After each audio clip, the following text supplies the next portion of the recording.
जय हिंद। सोलंकी राजपूत के बारे में बातचीत हमने इससे पिछले सेशन में ख़त्म कर दी थी। आज के सेशन में सबसे पहले हम बात करेंगे तोमर्स के बारे में। तोमर्स की कहानी क्या रही उस सब के बारे में अब हम पढ़ेंगे, बातचीत करेंगे। दूसरा, हम बात करेंगे गढ़वाल्स ऑफ कन्नौज के बारे में। इन सभी चीज़ों के बारे में आज हम पढ़ेंगे, बातचीत करेंगे। देखो, शुरू करते हैं। सबसे पहले हम बात करेंगे तोमर्स के बारे में।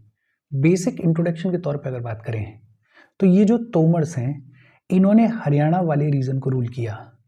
हरियाणा वाले रीजन को रूल किया तोमर्स ने, और तोमर्स ने अपनी कैपिटल सिटी बनाया दिल्ली का को, या फिर ये कहें कि दिल्ली को अपनी कैपिटल सिटी बनाया तोमर्स ने। बहुत सिंपल, ये जो तोमर्स हैं इन्होंने हरियाणा वाले रीजन को रूल किया और इन्होंने अपनी कैपिटल सिटी बनाया दिल्ली को। ये जो तोमर्स हैं ये ओरिजिनली प्रतिहार्स के फ्यूडरीज हुआ करते थे, या फिर ये कहें कि प्रतिहार्स के फ्यूडल लॉर्ड्स हुआ करते थे तोमर्स।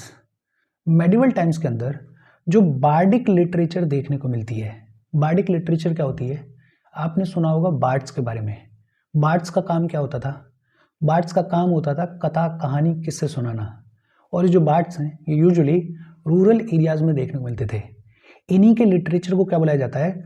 बार्डिक लिटरेचर बुलाया जाता है। मेडिवल टाइम्स की ये जो बार्डिक लिटरेचर देखने को मिलती है, इस बार्डिक लिटरेचर के अंदर ये जो तोमर्स हैं इनको तुअर बुलाया गया है। क्या बुलाया गया है? तुअर बुलाया गया है। और इनको क्लासिफाई किया गया है as one of the 36 Rajput clans. बेहद सिंपल और इजी सी बातचीत है। एक तो ये कि जो तोमर्स हैं इन्होंने हरियाणा वाले रीजन के ऊपर रूल किया। ये जो तोमर्स हैं इन्होंने दिल्ली को अपनी कैपिटल सिटी बनाया। ये जो तोमर्स हैं ऐसा माना जाता है कि ये प्रतिहार्स के फ्यूडरीज हुआ करते थे। और मेडिवल टाइम्स की जो बार्डिक लिटरेचर है उसके अकॉर्डिंग ये जो तोमर डायनेस्टी है इसको क्या बुलाया गया? इसको तुअर बुलाया गया।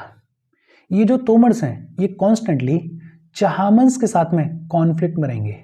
इनका कॉन्स्टेंट स्ट्रगल देखने को मिलेगा with the Chahamanas of Shakambhari. Mehrauli Delhi के अंदर एक आयरन पिलर इंस्क्रिप्शन देखने को मिलता है। ये जो आयरन पिलर इंस्क्रिप्शन देखने को मिलता है 11th सेंचुरी का, इसके ऊपर बात की गई है अनंगपाल तोमर के बारे में। 11th सेंचुरी का एक आयरन पिलर के ऊपर इंस्क्रिप्शन देखने को मिलता है मेहरौली के अंदर, जो कि बात करता है अनंगपाल तोमर के बारे में। ये जो अनंगपाल तोमर हैं इन्होंने दिल्ली को स्टैब्लिश किया था। दिल्ली को स्टैब्लिश किसने किया था? अनंगपाल तोमर ने किया था। अनंगपाल तोमर के जो कॉइन्स हैं उनके ऊपर हॉर्समैन का फिगर देखने को मिलता है, बुल का फिगर देखने को मिलता है, और एक टाइटल भी देखने को मिलता है। और टाइटल कौन सा देखने को मिलता है? टाइटल देखने को मिलता है श्री सामंत देव का। श्री सामंत देव का टाइटल जो है वो देखने को मिलता है अनंगपाल तोमर के कॉइन्स के ऊपर। ये जो अनंगपाल तोमर हैं ये कंटेम्प्रेरी हुआ करते थे सोमेश्वर के और पृथ्वीराज चौहान के। सोमेश्वर और पृथ्वीराज चौहान के जो कॉइन्स हैं उनके साथ में सिमिलैरिटी देखने को मिलती है अनंगपाल तोमर के कॉइन्स की। और इससे क्या प्रूव होता है कि ये जो अनंगपाल तोमर हैं ये कंटेम्प्रेरी हुआ करते थे सोमेश्वर के और पृथ्वीराज चौहान के। इजी और सिंपल सी बातचीत है। 11th सेंचुरी का आयरन पिलर के ऊपर एक इंस्क्रिप्शन देखने को मिलता है, और वो जो इंस्क्रिप्शन है वो बात करता है अनंगपाल तोमर के बारे में। ये जो अनंगपाल तोमर हैं इन्होंने दिल्ली को स्टैब्लिश किया था। ये जो अनंगपाल तोमर हैं इनके कॉइन्स के ऊपर हॉर्समैन का फिगर देखने को मिलता है, बुल का फिगर देखने को मिलता है, और एक टाइटल देखने को मिलता है। टाइटल देखने को मिलता है श्री सामंत देव का। ये जो अनंगपाल तोमर हैं ये कंटेम्प्रेरी हुआ करते थे सोमेश्वर के और पृथ्वीराज चौहान के। ये जो तोमर्स हैं ये एसोसिएटेड हैं with the construction of earliest surviving water works in Delhi area. आज की डेट में भी दिल्ली के अंदर जो अर्लीस्ट सर्वाइविंग वाटर वर्क्स देखने को मिलते हैं उनका कंस्ट्रक्शन किसने करवाया? तोमर्स ने करवाया। एक अनंगपाल सेकंड देखने को मिले, और ये जो अनंगपाल सेकंड है इन्होंने मेहरौली वाले रीजन में लाल कोट का सिटाडेल बनवाया था। समझने के लिए अगर कहें तो लाल कोट का जो फोर्ट देखने को मिलता है उसको किसने बनवाया था? अनंगपाल सेकंड ने बनवाया था। ये जो अनंगपाल सेकंड ने इन्होंने एक टैंक भी बनवाया था, और वो जो टैंक बनवाया था उसको अनंग ताल बुलाया जाता है। क्या बुलाया जाता है? अनंग ताल बुलाया जाता है। फरीदाबाद के पास में एक बड़ा ही फेमस सूरज कुंड रिजर्वायर देखने को मिलता है। और ये जो सूरज कुंड रिजर्वायर देखने को मिलता है, इसको किसने बनवाया था? इसको तोमर किंग सूरजपाल ने बनवाया था। इजी और सिंपल सी बातचीत है। देखो, तोमर्स को लेके बहुत बेसिक और बहुत छोटी सी बातचीत है, एक बार में आपके दिमाग में रजिस्टर होनी चाहिए। 2-3 चीजें याद रखनी है। एक तो ये जो तोमर्स हैं, इन्होंने हरियाणा वाले रीजन के ऊपर रूल किया। ये जो तोमर्स हैं, इन्होंने अपनी कैपिटल सिटी बनाया दिल्ली को। ये जो तोमर्स हैं, ये ओरिजिनली प्रतिहार्स के फ्यूडरीज हुआ करते थे। मेडिवल टाइम्स की जो बार्डिक लिटरेचर है उसके अंदर ये जो तोमर डायनेस्टी है, इसको क्या बुलाया गया है? इसको तुअर बुलाया गया है। 11वीं सेंचुरी का आयरन पिलर के ऊपर इंस्क्रिप्शन देखने को मिलता है। ये जो इंस्क्रिप्शन है, ये बात करता है अनंगपाल तोमर के बारे में। ये जो अनंगपाल तोमर हैं, इन्होंने दिल्ली को स्टैब्लिश किया था। ये जो अनंगपाल तोमर हैं, इनके कॉइन्स के ऊपर एक टाइटल देखने को मिलता है श्री सामंत देव का। ये जो अनंगपाल तोमर हैं, ये कंटेम्प्रेरी हुआ करते थे सोमेश्वर के और पृथ्वीराज चौहान के। ये जो अनंगपाल तोमर हैं, इनके बाद एक अनंगपाल सेकंड देखने को मिलते हैं। और ये जो अनंगपाल सेकंड देखने को मिलते हैं, इन्होंने लालकोट में सिटाडेल को बनवाया था। ये जो अनंगपाल सेकंड है, इन्होंने एक टैंक भी बनवाया था जिसे अनंग ताल बुलाया जाता है। और फरीदाबाद के पास में एक सूरज कुंड रिजर्वायर देखने को मिलता है। ये जो सूरज कुंड रिजर्वायर देखने को मिलता है, इसको तोमर किंग सूरजपाल ने बनवाया था। इजी और सिंपल सी बातचीत है। हम आगे बढ़ें उससे पहले वीडियो पे लाइक के बटन को दबा दो। लाइक दबाना ज़रूरी है, बिकॉज यूट्यूब ऐसे ही फंक्शन करता है। जब आप वीडियो पे लाइक के बटन को दबाते हो तो यूट्यूब वीडियो को कंसिडर करता है और थोड़ा सा पुश कर देता है। तो लाइक का बटन दबा दो, शेयर कर दो अपने सोशल मीडिया हैंडल्स पे, व्हाट्सएप वगैरह पे अपने फ्रेंड्स को। जो भी लोग इसमें इंटरेस्टेड हैं, इससे रिलेटेड पढ़ाई कर रहे हैं, उनको शेयर कर दो। अगर चैनल को सब्सक्राइब नहीं किया है तो फॉर श्योर चैनल को सब्सक्राइब कर लो। और अगर आप केपेबल हो, हेल्प करना चाहते हो, तो आप हमें हेल्प कर सकते हो by clicking on the join button, या फिर आप कंट्रीब्यूट भी कर सकते हो QR कोड को स्कैन करके। अच्छा, तोमर्स की कहानी क्या रही? होपफुली आपके दिमाग में सेट हुई होगी। अब बात आती है गढ़वाल्स ऑफ कन्नौज के बारे में। कन्नौज के गढ़वाल्स की कहानी क्या रही?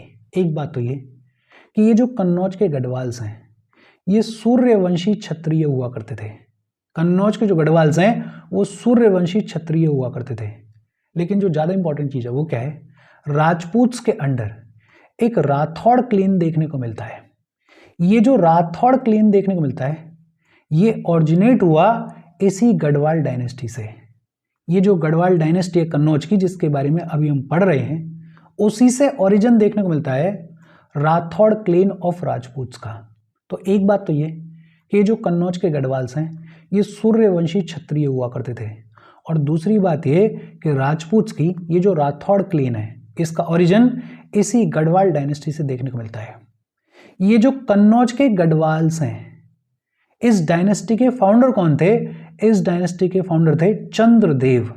Chandradev is the founder of this Garhwal dynasty. और चंद्रदेव ने गढ़वाल डायनेस्टी की फाउंडेशन रखी 1090 CE के आसपास। और धीरे धीरे ये जो गढ़वाल्स हैं, ये बिहार से पाल डायनेस्टी को बाहर करेंगे। और फिर धीरे धीरे ये जो गढ़वाल्स हैं, ये बनारस को अपनी सेकंड कैपिटल बनाएंगे। कन्नौज इनकी प्राइमरी कैपिटल, सेकंड कैपिटल ये किसको बनाएंगे? सेकंड कैपिटल ये बनारस को बनाएंगे। ये जो कन्नौज के गढ़वाल्स हैं, इनके यहाँ पे प्रोमिनेंट रूलर्स कौन कौन से देखने को मिले? सबसे पहले तो बट ऑब्वियस सी बात है, बात होती है चंद्रदेव के बारे में। ये जो चंद्रदेव हैं, he is the founder of this dynasty. ये जो चंद्रदेव हैं, इन्होंने दिल्ली को कॉन्कर किया। और दिल्ली को किससे कॉन्कर किया? प्रतिहार से और राष्ट्रकूट से कॉन्कर किया। और अल्टीमेटली ये जो चंद्रदेव हैं, ये कन्नौज को भी एनेक्स करेंगे और अपने एम्पायर का हिस्सा बनाएंगे।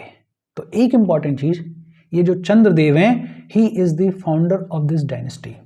ये जो चंद्रदेव हैं, इनके बाद पावर में आए गोविंद चंद्र। ये जो गोविंद चंद्र हैं, ये ग्रैंडसन थे चंद्रदेव के। और ये जो गोविंद चंद्र हैं, इन्होंने गजनविट्स को हराया था।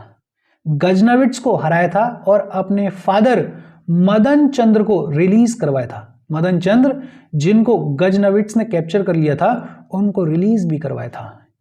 ये जो गोविंद चंद्र हैं, इनके रेन के दौरान ये जो डायनेस्टी है, ये जो किंगडम है, ये अपने पीक पे होगा। इनफैक्ट गोविंद चंद ने यूपी और बिहार को भी अपने किंगडम का हिस्सा बनाया था। ये जो गोविंद चंद्र हैं, इन्होंने कई सारे हिंदू टेम्पल्स को बनवाया और कई सारे बुद्धिस्ट मोनेस्ट्रीज को भी बनवाया। तो ये जो गोविंद चंद्र हैं टॉलरेंट रूलर थे। इन्होंने हिंदू टेम्पल्स भी बनवाए और इन्होंने बुद्धिस्ट मोनेस्ट्रीज भी बनवाई। और इनके रेन के दौरान ये जो डायनेस्टी है, ये जो किंगडम है, ये अपने पीक पे था। ये जो गोविंद चंद्र हैं, इनके बाद पावर में आए विजय चंद्र। और ये जो विजय चंद्र हैं, ये गोविंद चंद्र के बेटे हुआ करते थे। ये जो विजय चंद्र हैं, इनको विजयपाल भी बुलाया जाता है या इनको मल्लदेव भी बुलाया जाता है। विजयपाल या मल्लदेव भी किसको बुलाया जाता है? विजय चंद्र को बुलाया जाता है। ये जो विजय चंद्र हैं, इन्होंने भी सक्सेसफुली गजनविट्स के इन्वेजन को फेस किया था, गजनविट्स को रोका था। लेकिन इनके रेन के दौरान दिल्ली जो है वो इनके हाथ से निकल जाएगा, वो गढ़वाल्स के हाथ से निकल जाएगा। ये जो विजय चंद्र हैं, इनके बाद पावर में आए जयचंद्र। और ये जो जयचंद्र हैं, ये विजय चंद्र के बेटे हुआ करते थे। ये जो डायनेस्टी है, इसके लास्ट ग्रेट किंग हुए जयचंद्र। और जयचंद्र को लेके, या जयचंद इनको आमतौर पे बोल दिया जाता है, इनको लेके एक कहानी चलती है, आपने सुना होगा। पृथ्वीराज चौहान जो हैं वो संयोगिता या संयुक्ता को प्यार करते थे, ऐसी कहानी चलती है। ये जो संयोगिता हैं या संयुक्ता हैं, ये जयचंद की बेटी हुआ करती थी। और जयचंद जो हैं वो इनके खिलाफ थे, इस लव स्टोरी के खिलाफ थे। ये जो संयुक्ता हैं, ये पृथ्वीराज चौहान के साथ में भाग जाएंगी और शादी कर लेंगी। और ऐसा कहा जाता है कि इसी से गुस्से में आके ये जो जयचंद्र हैं, ये मुस्लिम्स को इनवाइट करेंगे, ये मोहम्मद गोरी को इनवाइट करेंगे to invade Chauhans of Ajmer and Delhi. ये जो पृथ्वीराज चौहान हैं, इनके अगेंस्ट में ये जो जयचंद्र हैं, ये मोहम्मद गोरी को इनवाइट करेंगे, ऐसी कहानी चलती है। ये जो पृथ्वीराज चौहान हैं, इन्होंने दिल्ली को भी एनेक्स किया था इन्हीं के रेन के दौरान।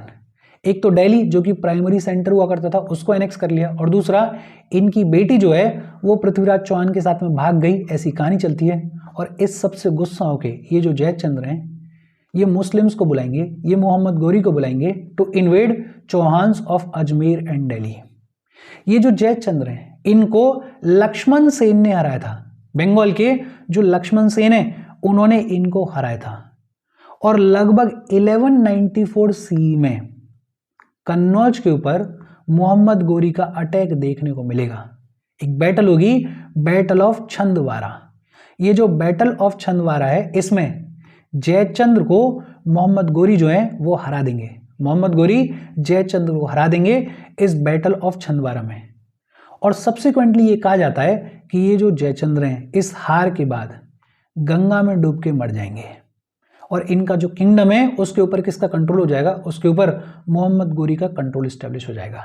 अच्छा, ये तो गंगा में डूब के मर जाएंगे, लेकिन इनके जो बेटे होंगे, जिनका नाम था सियाजी या शिवजी, जो इनके बेटे थे, वो कुछ सर्वाइवर्स को लेके यहाँ से चले जाएंगे। और कहाँ चले जाएंगे? राजस्थान के मारवाड़ रीजन में चले जाएंगे, राजस्थान के डेजर्ट वाले रीजन में चले जाएंगे, जोधपुर वाली साइड में चले जाएंगे, और वहां पे जाके फाउंडेशन रखेंगे राठौड़ क्लेन की। ये जो राठौड़ क्लेन है, ये फिर आगे चल के मारवाड़ वाले रीजन को रूल करेगी, जोधपुर वाले रीजन को रूल करेगी। अभी हम बात कर रहे थे कि ये जो राठौड़ क्लेन है, इसका ओरिजिन देखने को मिलता है इस गढ़वाल डायनेस्टी के अंदर। वो ओरिजिन कहाँ से देखने को मिल रहा है? यहाँ से देखने को मिल रहा है। इजी और सिंपल सी बातचीत है। और इसके साथ आज की हमारी बातचीत खत्म हो गई। देखो, तोमर्स की अगर बात करें तो बहुत ही बेसिक तौर पे याद रखना है। और अगर गढ़वाल डायनेस्टी की बात करें तो मोटा मोटा याद रखो कि फाउंडर कौन है? चंद्रदेव हैं। याद रखो कि ये सूर्यवंशी क्षत्रिय हुआ करते थे। बेसिक तौर पे याद रख लो कि जो राठौड़ क्लेन है, इसका ओरिजिन इसी गढ़वाल डायनेस्टी में देखने को मिलता है। जयचंद्र के बारे में याद रखो, ये लास्ट ग्रेट किंग हुए इस डायनेस्टी के। और ये जो बैटल ऑफ छंदवारा है, ये अपने आप में इंपॉर्टेंट है, बिकॉज इसमें जयचंद्र को मोहम्मद गोरी ने हरा दिया था। इसके साथ आज की बातचीत हम अपनी खत्म कर रहे हैं। कोई डाउट हो कमेंट करके पूछ लेना। Thank you very much.